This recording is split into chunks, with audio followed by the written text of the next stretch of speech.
Assalamualaikum dan salam sejahtera. Kita sambung dengan pengajian berkaitan dengan chapter yang ke-6 iaitu kawalan getaran, di mana dalam contoh yang pertama ini kita sama-sama akan buat masalah berkaitan dengan getaran yang terhasil daripada pilot yang mengemudi helikopter.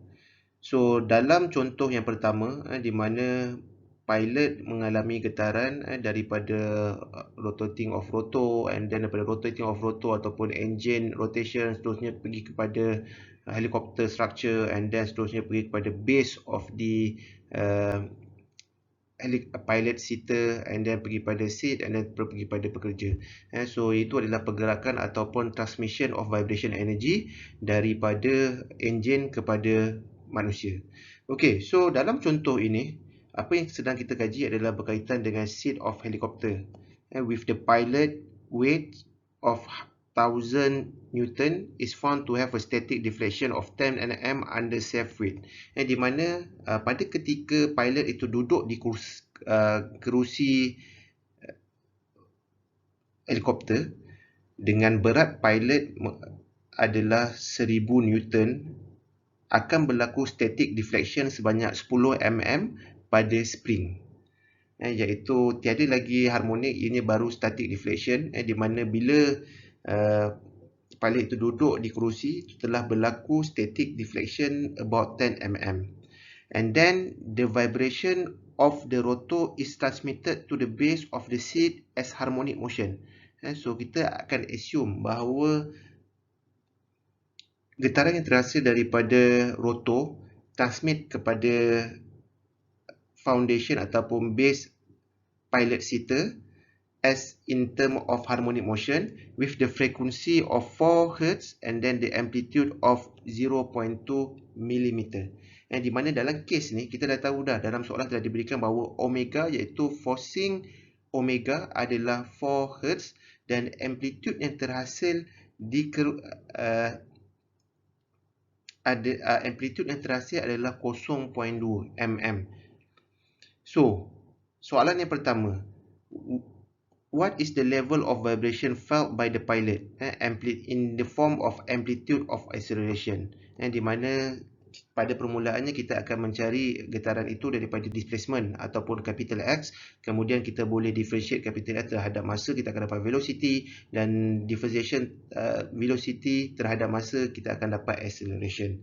Dan poin yang kedua, iaitu soalan yang kedua adalah bagaimana seat can be redesigned to reduce the effect of vibration to 10 mm per second power of 2. So bagaimana kita nak ubah seat tu? Seperti yang saya sudah maklum, kalau kita tak boleh ubah mass, apa yang kita boleh ubah adalah kita boleh ubah dia punya stiffness of the spring. Kepada berapa? Kepada acceleration of 10 mm per second power of 2. Tapi sebelum kita menjawab soalan yang kedua, kita kena selesaikan soalan yang pertama dahulu, iaitu berapa level of vibration yang felt by the pilot. Okey, untuk cara penyelesaian, basically untuk case tadi, apa yang para pelajar perlu buat, para pelajar perlu assume ianya adalah first degree of freedom system, di mana ianya ada mass, ianya ada spring, dan ianya ada base lah. So base ini kita boleh nyatakan sebagai helicopter base. Yang ini adalah spring yang terletak di antara seat dan helicopter base. Kita bagi notation sebagai K, dan yang ini adalah mass, iaitu terdiri daripada mass of the pilot and then mass of the seat, yang dalam soalan telah diberikan iaitu 1000 Newton. Okey, yang ini adalah you punya mathematical modelling, and then kita tahu mass dalam Newton, tapi macam mana kita nak convert mass kepada kilogram, kita kena bahagikan dengan 9.81, iaitu gravity acceleration, dan kita akan dapat berat adalah 101.94 kg. Dan macam mana kita nak dapat stiffness pada spring yang terletak di antara foundation dan seat? Kita boleh cari dengan menggunakan W equals to K delta static, di mana W kita tahu bahawa ianya 1000 dan delta static telah diberi iaitu deflection sebanyak 10 mm, dan kita akan dapat value of K iaitu 10.4 kuasa 5 Newton per meter. So yang ini adalah basic kalau para pelajar ingat bahawa weight sama juga dengan mass multiply by gravity acceleration, ataupun ini sama juga dengan K multiply by static deflection. Okay, so first kali kita kena cari the natural frequency. Kita dah ada indicator of K, kita dah ada indicator of M. So apa yang kita perlu buat adalah kita masukkan saja dalam formula omega n equals to square root of K over M. Jadinya sama juga dengan square root of 10 to the power of 5 divided by 101.94. So equals to 31.32 rad per second, ataupun bila kita convert dalam hertz kita akan dapat 4.985 hertz. Macam mana cara nak convert? Omega sama juga dengan 2 pi f. So kita bagikan omega dengan 2 pi, kita akan dapat value of frekuensi dalam unit hertz. So seterusnya, the next step, apa yang kita kena cari adalah kita kena cari frekuensi ratio. Frekuensi ratio dalam rumus telah diberi, iaitu R sama juga dengan omega over omega n, dan ini sama juga dengan F over Fn, dan F dalam soalan telah diberikan, iaitu frekuensi yang dirasai oleh base adalah 4 dan natural frekuensi adalah 4.985, dan kemudian dibahagikan, ini akan dapat 0.802. Dan daripada indikator frekuensi ratio ni, apa yang kita dapat simpulkan pada permulaannya adalah di mana getaran tersebut ataupun getaran yang berlaku pada sistem itu berlaku dalam amplification region, di mana value of frequency ratio less than 1, ataupun nak be spesifik adalah less than square root of 2 ataupun 1.414. So, since the seed is subjected to harmonic base excitation, the amplitude of the vibration felt by the pilot given by with zeta equals to 0. Sebab apa? Dalam sistem kita ini tiada damper, tiada peredam. So, kita straight away kita ambil saja formula X equals to Y divided by 1 minus R power of 2. So Y value adalah base excitation yang berlaku pada base, iaitu amplitude of 0.2 dibahagikan dengan 1 tolak 0.802 di kuasa 2, dan apa yang diterima oleh pilot amplitude-nya adalah sebanyak 0.562. Kalau kita tengok daripada sini, 0.562 adalah lebih daripada 0.2, di mana getaran yang amplitude getaran terhasil pada base adalah lagi kurang daripada amplitude getaran yang terhasil yang dirasai oleh pilot. So, tapi dalam soalan para pelajar, soalan perlukan para pelajar dapatkan dalam unit millimeter per second. So, apa next thing kita kena buat?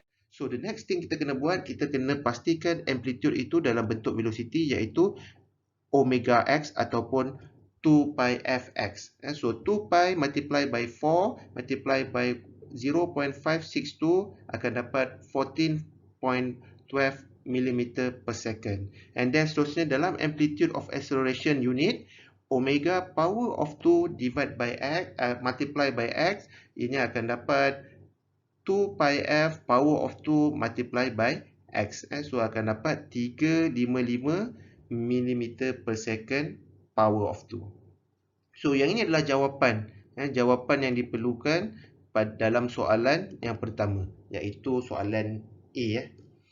Okey, so seterusnya kita masuk balik, kita masuk pada macam mana cara kita nak mengawal. So kita dah tahu dah, okey, amplitude yang dirasai oleh pilot adalah lagi tinggi daripada di foundation ataupun di base. So bagaimana kita nak bawa vibration level to acceptable level? Dalam soalan, acceptable level adalah 0.01 meter per second power of 2. So apa yang dialami oleh pekerja adalah ataupun pilot adalah 0.355 meter per second power of 2. So kita identify bahawa Amax adalah 10 mm per second power of 2. So yang ini adalah rumus untuk amplitude dalam acceleration, iaitu negative 2 pi f power of 2 multiply by x. So x para pelajar akan dapat bila para pelajar rearrange. So f ni masukkan value adalah 4. So para pelajar akan dapat X sama juga dengan 0.01583 mm. So, what's next? Kemudian kita buat nisbah, iaitu nisbah daripada base kepada seed, iaitu X adalah acceleration yang terhasil di seed dan Y adalah acceleration yang terhasil ataupun amplitude yang terhasil di base. So kita masukkan equation, gunakan equation dan ianya bersamaan juga dengan 1 divide by 1 minus R power of 2. So kita akan dapat value adalah 3.6923. Seterusnya, tadi value of R kita dapat 3.6923. So kita masukkan balik dalam rumus frekuensi ratio di mana R sama juga dengan omega divide by omega n. So kita tahu value of omega, yang kita tak tahu adalah value of omega n. Kita akan dapat omega n sama juga dengan 6.807. Dan seterusnya kita tahu omega n sama juga dengan square root K over M. So M adalah 1000 Newton, ataupun bila kita convert 1000 bahagikan dengan 9.81, kita akan dapat value of mass. And then K is unknown, omega N kita tahu iaitu 6.807, dan automatically kita akan dapat value of K iaitu 4723.98 Newton per meter. So kalau dilihatkan daripada sini, new stiffness yang kita akan recommendkan untuk diletakkan di antara seat dan base of the helicopter adalah seperti dalam slide, dan kalau ikutkan value-nya adalah kurang. The stiffness of the seat is to be reduced daripada yang asal iaitu 10 power of 5 Newton per meter to 4723.98 Newton meter.